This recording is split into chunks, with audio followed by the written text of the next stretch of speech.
Let's get in now to the discussion, guys, about the quarterback position. Harberg practiced Tuesday, so I think things are in a good position there. Jeff Sims has practiced this week as well. They've got both quarterbacks available going into this game. Is it as simple as, hey, Harberg's the hot hand, he's 2-0, we're going to roll them this week, and if things go wrong, we can go to Jeff Sims? Well, it was revealing today that Heinrich's full go. I mean, 100%. Sims is not. In fact, Marcus Satterfield, the offensive coordinator, said Sims is not 100% by any means.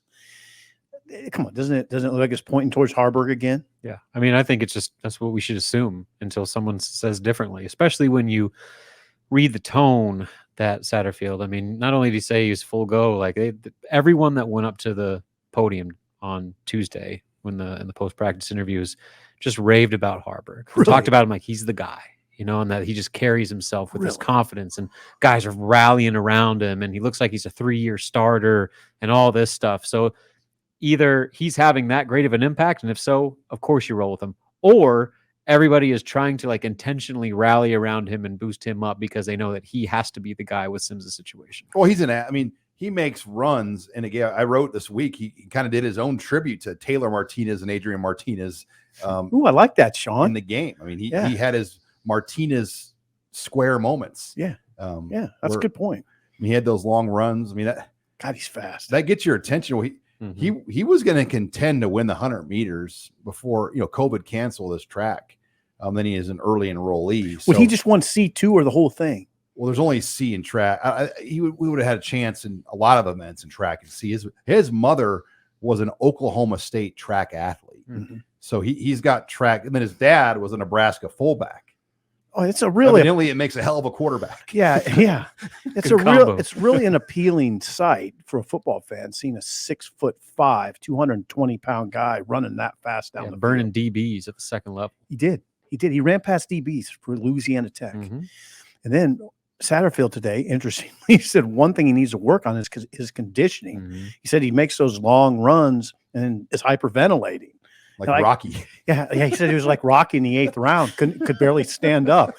You got the impression that Satterfield was kind of joking, but not totally joking. No, if you go back and watch the TV broadcast, I remember during the game, I had a buddy of mine text me saying, is Harberg hurt? It looks like he's got a rib injury. We were saying that, right? He was grimacing and breathing really hard. And apparently that's just him getting winded. That's what that was. You want him running the ball 20 times a game. Yeah, that conditioning. When you're that big, though, it's hard to run. I wonder how much of it is nerves too, like the adrenaline, the moment. Yeah. I mean, just like the amount of the whole scene, not just the fact that you're running 75 yards, just the whole, but the crowd and that whole thing. Like how much of that is adding to a lot. The shortness of breath, the excitement, right? Yeah, but he's only turned it over once, right, in 2 games. Sims 6. You can keep going back to that. Yeah, he does. I know you always point that out. He has. Just saying. Yeah, he has. He has. But luckily, people fell on his fumbles, whereas they did not fall on Jeff Sims' fumbles. And just thinking about where this kid was at a year ago, guys. I mean, think about Mark Whipple basically telling him not to even go to quarterback meetings. To now, he's starting at Nebraska, and he's doing a good job. And I mean, they could have used this type of quarterback play a year ago when Casey Thompson got hurt. Yep, that's pretty poor. That's pretty poor. Now, and then you have to, gosh, I mean, now that we're talking about it, I've been sort of, I guess, critical of Rule and Satterfield to a certain extent on their selection of Sims. Well, if you're going to do that, you also have to acknowledge they went to Harberg and said, we like what you have. All right. And he from the day one. Right. He was thinking about if he needed to go somewhere else. Like he admitted. No, he definitely did. I wrote that in Tunnel Talk a couple of weeks ago. He filled out the transfer portal. I mean, I know one place in particular he wanted to go, but that they went to him. He give Satterfield and Rule a lot of credit. They said, you're a quarterback, and look what's happened. You're listening here to the HuskerOnline shows. We talk offensive storylines. Guys, we know Anthony Grant's the man at running back. They've got to get him 20 quality touches a game. I think the bigger question is, what's the number 2? Is there a number 2? And this week's soup special appears to be Joshua Fleeks. Yeah, how about that? Soup special. I'm sure he appreciates that. Running back du jour. They had Emmett Johnson. But Joshua Fleeks, who played running back in high school, a little. And well, at Cedar Hill in Texas. Yeah, I was looking at his numbers. They look more like receiver, like he played both. I just know the film that I broke down of him at my events from high school. He was playing running back? He was playing running back, and he played for Joey McGuire back then. Then he played receiver at Baylor. He had 27 carries. He's extremely gifted athletically, but he just hasn't had any opportunities. Well, he had opportunities at Baylor, but he was a receiver at Baylor. I mean, he had 49 catches or something like that at Baylor, and he rushed the ball, like I say, 27 or 28 times. So he's played the position. He obviously moved there after. Well, I mean, it's been kind of quiet till today, but Fleeks moved to running back after Irvin and Ramir Johnson went down September 16th against Northern Illinois. I don't know where he stands. Although Satterfield said today he's coming on. He said those words. He's coming on. And you got to remember too that when they started fall camp, he got sent home because he was out of shape. He wasn't allowed to report. For the first 2 days. Yeah, and so like he's had to play catch up here. So maybe now he's finally into the form where they expected he would be, and now he's coincidentally moved himself into a conversation to be in the running back rotation. Yeah, he's listed at 6'1", 205, and if you see his body type, he always has looked more like a running back to me.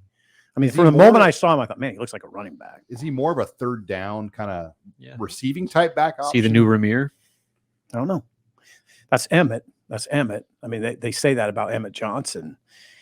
I don't know. Here's what I'll tell you. The pass protection. Here's what I'll tell you. Against Michigan, it's a grown man game. Okay. Anthony Grant's 24. Josh Fleeks is probably 24, maybe 25. 6-year guy. I mean, it makes sense from that standpoint.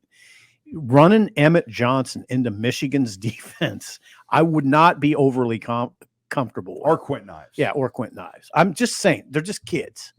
Okay. Now, maybe Emmett Johnson will get in and run 15 times for 85 yards. I'd fall off my chair if that happens. And that's where I go back to the pass protection thing. That is such a critical part in a game like this against a pass rush like Michigan's with an offensive line Nebraska that has struggled with its pass protection, especially on the edges. You need a guy that knows what he's doing. Oh God, and how to identify blitzes. And I would. You'll get your quarterback killed. I'd feel a lot more comfortable with a 6-year player that knows football as well as anybody on that offense, rather than a true freshman or second-year player. Yeah, and we're kind of up against it here, guys. But we haven't even talked about the O-line. I mean, in terms of run blocking, that was their highest graded out game as run blocker since the 2016 season opener against Fresno State. Wow. So that group has done an outstanding job with run blocking. Pass blocking, still questions. I mean, I think that's the liability, and they've built this offense around a way to protect those guys, run more option plays, play actions, different ways, because traditional 3-5 step drop pass plays, not a recipe here as we wrap up the discussion here. Well, I don't know. You have to evaluate the film, which I don't. How much of that was pressure that Louisiana Tech was bringing early? Were they outnumbered? Was there breakdowns at the running back position and pass protection? I don't want to hang it all on those guys. Switching the conversation to the run game, when you run for 312, somebody did something right up front, right? No doubt. I mean, they ran for 312, could have got 400. And with the 3 sacks they gave up, Rule noted that a couple of those were in Harberg because it was an RPO and he didn't hand the ball off. See, there you go. He kept the ball and then just basically ran himself into a sack. See, there you go. That's a good point. So it's not all on the O-line. No. Bryce Benhart right now, the number 1 graded out lineman on this team. He's allowed just 1 sack this year. He has not been penalized. Wow. Heading into the year, he had given up, several sacks, and he'd been one of the bigger lives. So Bryce Benhart, really one of the better stories that's emerged on this improved offensive line we've seen here through 4 games.